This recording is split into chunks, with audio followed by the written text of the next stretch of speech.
Namaste and hello everyone. This is Vikasagar here again with you all to discuss about the nature of the self or the consciousness from the perspective of the religions. Day 5. So let's get started.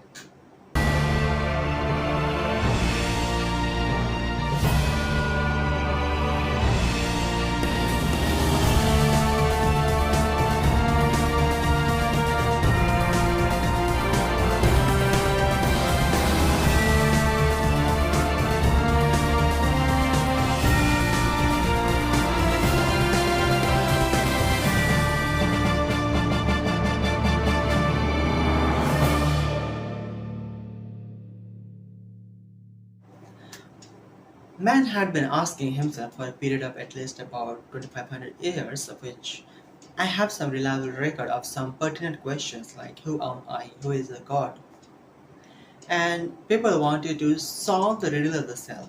He also wanted to know the difference between himself as a concrete entity and the material world. He further wanted to know whether the thoughts, will, memory, emotions, habits, tendencies had emerged from his physical systems, from his brain, or that were the characteristics or functions of a separate entity. By solving this riddle, he wanted to discover the meaning of his existence, his place, and his role in the cosmos, and also the cause of the sufferings. I find from a study of the history of religions and philosophy that originally the main purpose of the man's research after the truth was to know the self, so as to get ultimately released from all the kinds of sufferings and bondages and lead a life of good actions and to have an experience of peace and bliss. Man had also the curiosity to know if there was another consigned being who is much superior to and mightier than him, which is they call it as the creator, and he wanted to have mind-to-mind communication with that being. The core of the religious and spiritual thought starts from the Brahma or Adam and acquainting ourselves with the inspiration, contemplations, and reflections of the Vedic and Upanishadic seers and sages, the biblical saints, and the founders and the prophets of various religions. We find that there is a vast diversity among these various religions and also within the same religion on many important religious themes, including the questions relating to the nature and form, consciousness, and self. The revelations or the doctrines enunciated by the founders of the religion, the Samanaya of the Bhagavad Gita, Zoroaster, Buddha, Mahavir, Ibrahim, Muhammad, Guru Nanak, Dayanand, Christ, and all others have differ widely from each other. But however, I did a careful study of all of this and led to the conclusion that that is a core which is common to all. So I'm mentioning some of the beliefs that is common to all for most of them and what the religions believe. Number one, that there are sufferings in this world and these sufferings have some cause. The cause of the sufferings is man's violation of some laws, and among these laws are also the moral laws. Number two, that man's actions and intentions is violate moral laws are called bad, evil, vicious or sinful actions, and this emerges from ignorance, illusion. Number three, man has the awareness, means including the self-awareness, and the abilities of the thinking, cognition, and rational faculty, which varies from person to person, and these faculties give him the ability to see that there are good as well as bad or evil actions, with positive or negative results.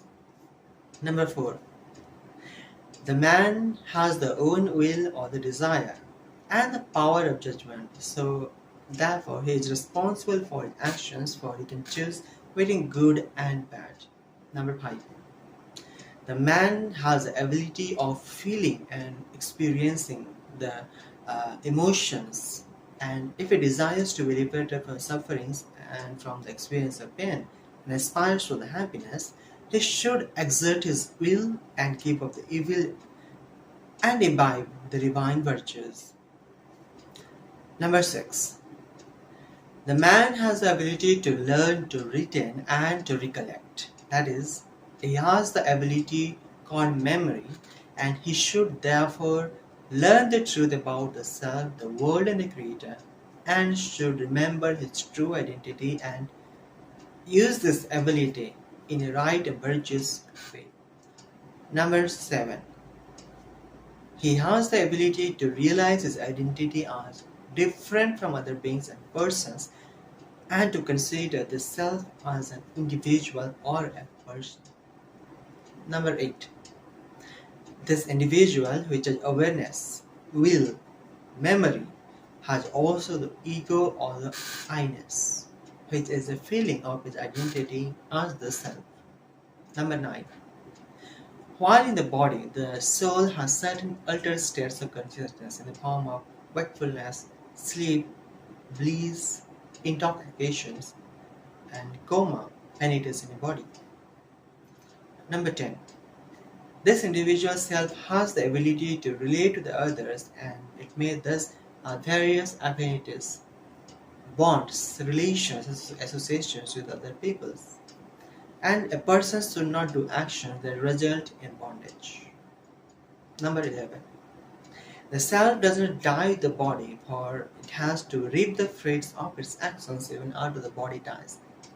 So the self, which we call as the soul, Atma, by its very nature is different from the body, which is constituted of the elements of the matter. Number 12. The soul has an aura or a field or certain sets around it, and the field exerts its influence on the matter. Number 13. The moral qualities and the experiences like peace, bliss, love, etc. pertain to the realm of the soul. Number 14. The soul does not have mass or extension like the matter and is indivisible. Number 15.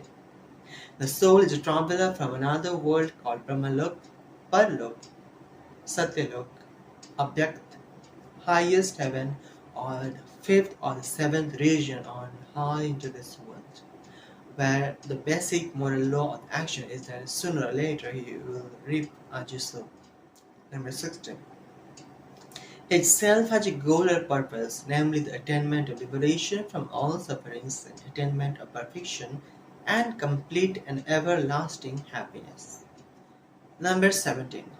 Some say that souls reside in the heart, whereas others say it is in the brain, in Brikiti, or Trikuti Rajana Chakra, or Brahmarandra, and it is from there, that is in the brain, that it influences the heart and also every cell through its field, acting upon the nuclei of the hypothalamus and the thalamus and the nervous mechanism connected to them.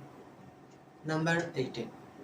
The theistic religions further believe that there is a supreme soul, God or parent soul, who is above physical birth and death and is incorporeal and above all sufferings. He is the only knowledgeable, peaceful, and blissful and almighty being of light. So these were some of the common opinions of which is mentioned in every religion, and they believe all these are very similar. So that's it for today. In the next video, we'll be learning more about the science, religion, and spirituality, and we keep bringing this kind of facts in front of you with some good evidences. And hopefully you enjoyed seeing this. So see you in the next video. Till then, bye bye and take care.